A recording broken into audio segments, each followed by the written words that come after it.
Hi everyone, welcome back to Falcon's House. This is the Lost Watch Vlog, Season 3, Episodes 12 and 13. Desmond tries to get Charlie to go hunting with him as a way of protecting him from dying again. Claire decides that she wants to try to capture one of the birds on the island because she realizes that they migrate and they have a way off the island. So she wants to leave a note on one and hope that it gets found. She gets Jin and Sun to help her make a trap. Right before they capture a bird, Desmond shoots a gun, scaring the birds. Claire knows it is about Charlie, and asks Charlie why Desmond is acting weird. He doesn't tell her, and he just says, the plan won't work because it just won't work, I guess. He didn't really give a great reason for that. Later, Claire talks to Desmond, and he tells her about the visions of Charlie dying. Desmond gets her a bird, and she's able to send a note. In the flashback, Claire wakes up after a bad car crash. At the hospital, Claire finds out that the medical bills are being paid for by an anonymous person, who she later finds out is Christian Shepherd, Jack's dad. She finds out that he is her father, and that makes her and Jack half-siblings. Another tie-in between people that predates the island. It really seems like there is a predestination type of thing going on, where they are not on this island by chance, and they are supposed to be on the island. She has coffee with him, and he tells her that he had an affair with her mother, but that her mother didn't want anything to do with him because he had another family. He wants her to take her mother off life support, but Claire refuses. And she visits her mom, who is in a coma, and she tells her that she is pregnant.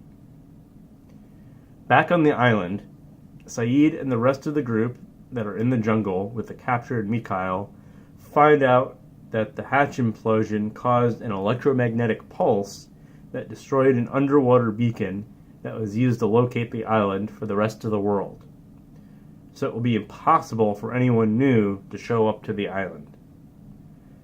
Kate asks why they stay on the island if they have had a way off, and he says that they would not understand because they are flawed. They are not on the list because they are angry, weak, and frightened.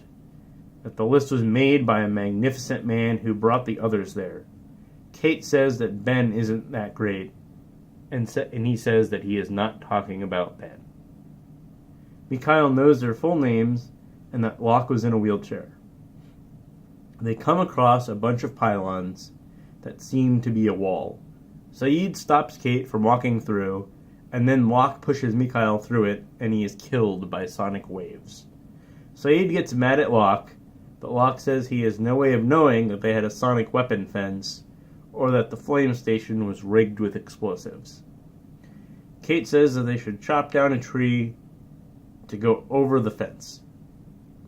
When Saeed gets the axe out of Locke's bag, he notices that there is C4, so Locke lied about not knowing that the place had explosives.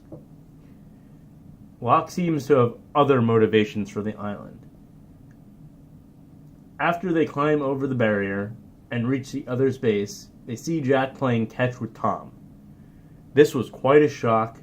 While we knew Jack wanted off the island, this is a big change for him to go from not liking them to working with them to completely being friendly with them.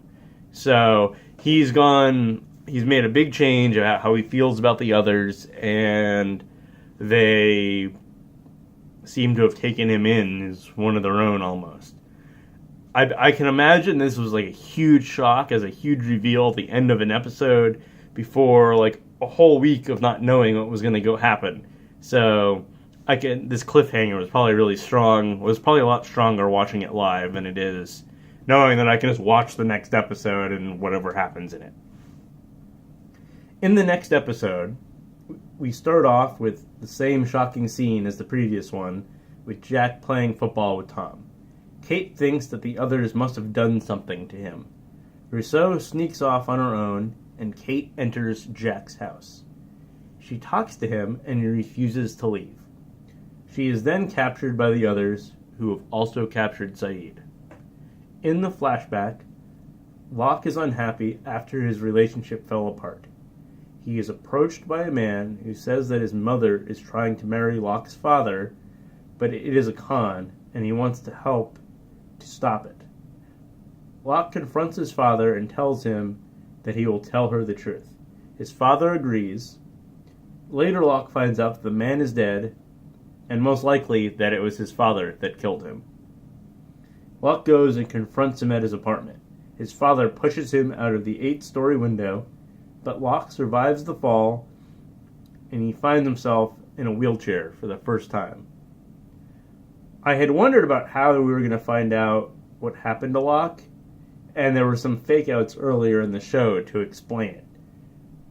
So, we thought, it was when he got hit by a car, and whatever else. So, there's been stages of them trying to tease us out for over 2 seasons now, since we've known that Locke was in a wheelchair previously in, what was that, episode 3 of of season 1, something like that. And con men seem to play a big part in this show, with Sawyer being a con man and his parents having been conned, and Locke's dad being a con man. Back on the island, Locke goes to Ben's house and wants the location of the submarine. While he is trying to get the information from Ben, Alex shows up, and then Tom and Richard, and so Locke has to hide. Tom and Richard tell Ben that they captured Kate and Saeed. Ben tells them to separate them and interrogate them. He tells Richard to bring the man from Tallahassee. Locke asks Alex to get Saeed's pack. Jack visits Kate and tells her that he made a deal to leave the island and that she shouldn't have come back for him. Alex gets Saeed's pack and brings it to Locke in the sub. Alex tells Locke that Ben is manipulating him. Jack tells Ben to let his friends go after he leaves the island. Him and Juliet are brought to the dock, and Locke tells him he is sorry as the sub explodes behind him.